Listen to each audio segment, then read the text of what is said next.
भीषण अपघात आहे गुजरात येथील. गुजरातमध्ये भीषण अपघात घडलेला आहे.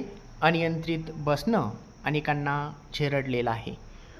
तो व्हिडिओ सोशल मीडियावर देखील व्हायरल झालेला आहे.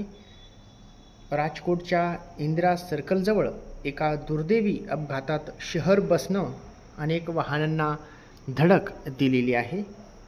या अपघातामध्ये 4 जणांचा जागीच मृत्यू देखील झालेला आहे. तुम्ही व्हिडिओमध्ये बघू शकता की कसं बसनं चिरडलेलं आहे.